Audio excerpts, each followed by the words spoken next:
Just going to start with who are you? I'm Brandon Huckabee. I'm currently serving as the Erath County Judge. I was born and raised here in Erath County, grew up in Bluffdale School District, and then graduated from Stephenville.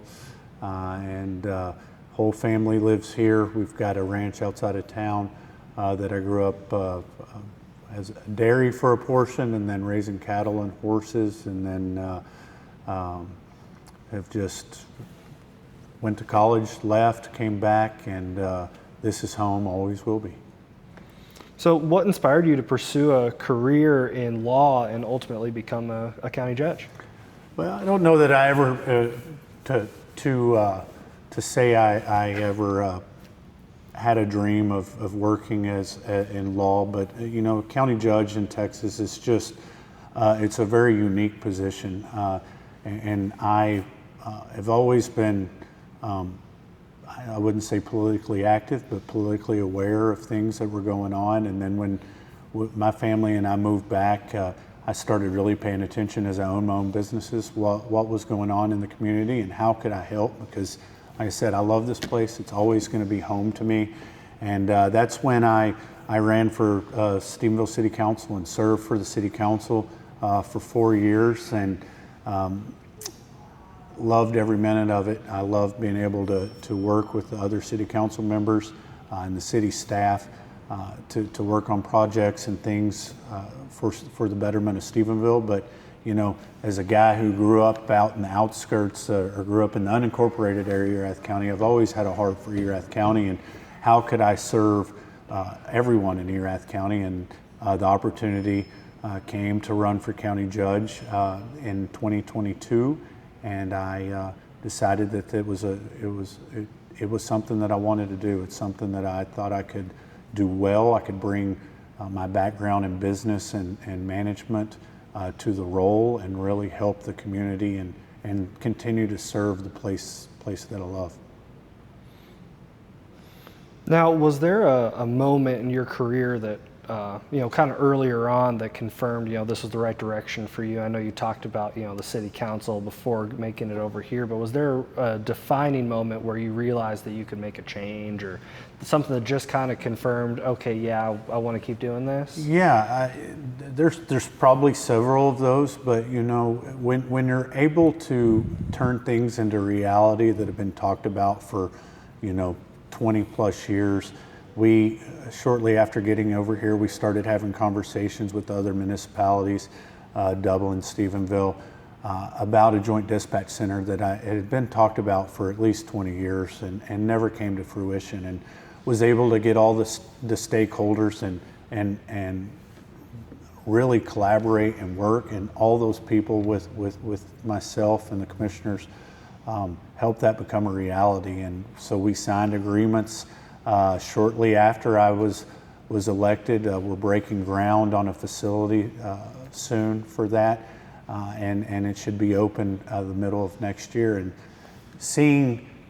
being able to be collaborative with other organizations is something that I'm passionate about. I think it makes sense from just a governance standpoint, and we've been able to do that, and to see that come into a reality has been very exciting. Yeah, no, it does sound exciting, and I know I've been hearing about it from both sides, county and city, talking about that joint dispatch for a little while now. So it'll be nice to see everybody kind of unified. It is, and it's a better service for the citizens. It's a win for everybody, and it's soon going to be a reality. And it just shows when local governments work together for the betterment of the citizens, we can do a lot of really, really good, cool things together. Yeah, no, what are some of the other duties of a county judge? Television changes people's perception a lot. What do you actually do, like on a daily basis? What are your other roles? Well, it changes daily, and you could interview 254 county judges and get 254 different answers because of the size, because of the population, revenue, and things like that. For me, my main role is kind of I'm the chief elected official, but that means it's a lot of administrative, a lot of budgeting, a lot of things of that nature that I work on a daily basis, creating and working on policies along with the commissioners to implement in place of Erath County. On the judicial side of it, I hear we only have 2 justices of the peace here, so I do go in and work. I fill in a shift for them every month. I magistrate at the jail and set bail, do arraignments, and I do juvenile justice court from time to time when Judge Thompson can't, and I do mental health hearings from time to time. I'm allowed to do multiple things with the role, but just that's kind of how our counties had it divided up.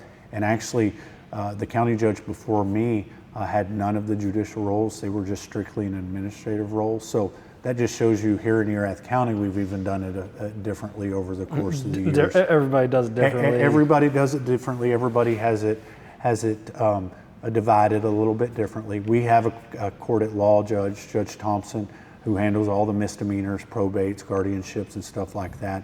And that's his responsibility. You go to a lot of smaller counties, and they do all the administrative, plus they handle a lot of that judicial aspect as well. So that's how we have it split up here. A day in the life of me, it starts off somewhat planned and then changes as things come up and projects we work on. But it's mostly an administrative role, and this time of year, as we're speaking, it's really focused a lot on budgetary stuff. I have to create the budget for the county and then bring that to the commissioners and let them make the changes and things that they want in place, and then bring that back for a vote. So. Yeah, no, and it sounds like everybody kind of, judges can come in and kind of say, oh, well, I'm more comfortable with this and a little less comfortable in that. Is that kind of... You do see that, and as far as some of the statutory requirements, those are what they are. But in a county our size that has a court at law judge, you can kind of filter that in. I've got good friends that are county judges across the state that also have court at laws, but they may hear, uncontested guardianships, or they may do some of that. And you never know what this role may evolve. As our population grows, as things change, this role changes. And that's something I think I always keep in my mind. It's something important to always think about is how can we best serve, I'm a servant, how can we best serve the needs of Erath County? And that's what we do. No, it sounds interesting, day in the life. Yeah. Sounds like, I know we've even experienced that, trying to get this interview done. It's like, oh, well, 2 o'clock, be there. Yeah. Well, no, 2 o'clock ain't gonna work. Yeah, it's my chief of staff, Jocelyn, has me on a pretty good schedule, but you never know what's gonna pop up that is, takes me away to change something completely different, so. Well, and I know going back to something you said early on, you're from this community, you're born and raised and grew up here, so what does this community mean, or what does this community mean to you, but also what does this gorgeous courthouse mean to you personally, and what does the community mean back to you? Yeah, well, this is home. This is both sets of my grandparents moved here. My grandfather came in 1973 to be the head football coach at Stephenville High School, and they never, that part of the family never left. Brief retirement, I guess I should correct that. They briefly retired to Lake Leon, but then, or Lake Breckenridge, but came back. And then my dad's side came and started farming and ranching and things, and they've never left. And so this is home. This is where I wanted to raise my wife and I mentioned went to college, left, and I lived in the Metroplex in West Texas at different points, but my wife and I were living in Plano area when we had our first daughter, and we just wanted to raise our kids here because of the people, because of the community. It's not everywhere in the world that you get pictures from people with your kids when they're at school. We weren't going to get that in Plano, and so it's the people, it's the community, it's what I love. Now this courthouse, I remember my entire life driving by this courthouse and looking at the castle. My kids still call it the castle. It's beautiful. and it's an honor to be able to have an office in here and work in here.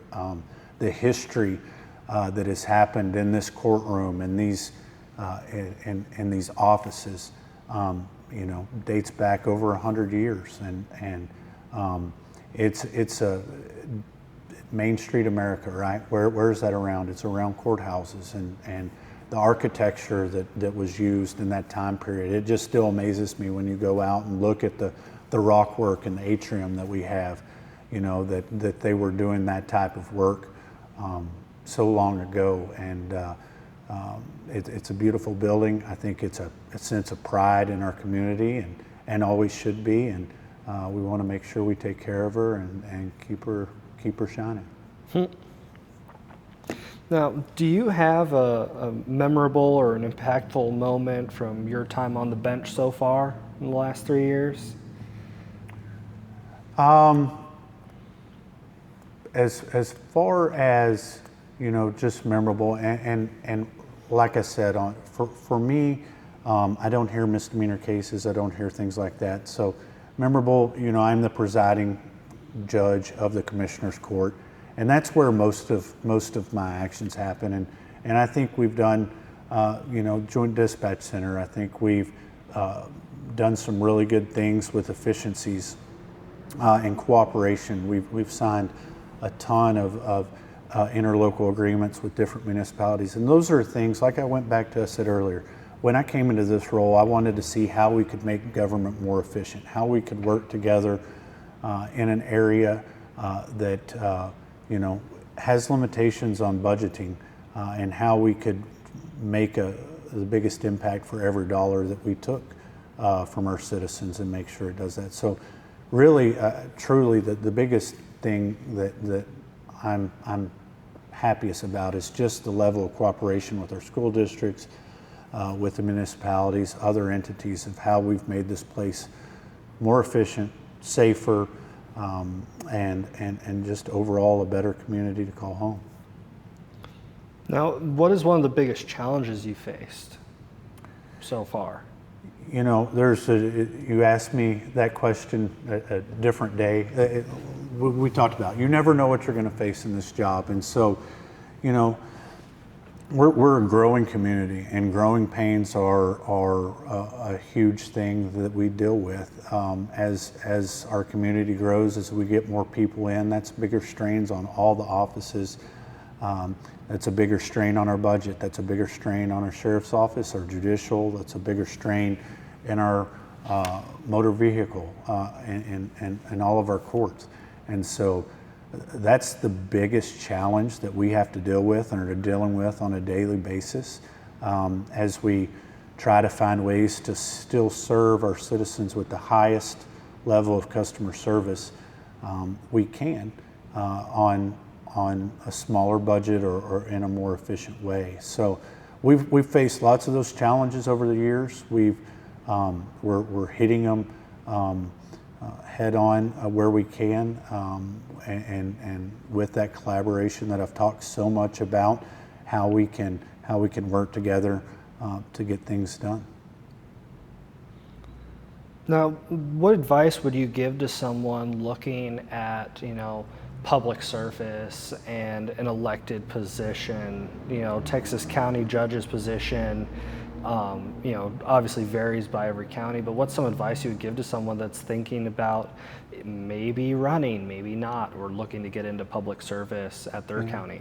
I tell this, I do get asked this question by people that are thinking of running for a school board or city council or anything in government, and I always tell them, do your homework, do your research, and if your heart's in it and you're doing it for the right reasons, you got to go for it. We need more people to serve. We need more people to be active in their governance of their local communities. That makes us better. It brings more ideas to the table, and everybody has a different expertise that they can bring forward. And so, the key to it is doing it for the right reasons, doing it because you love your community and want to serve, and that's the only reason you're doing it.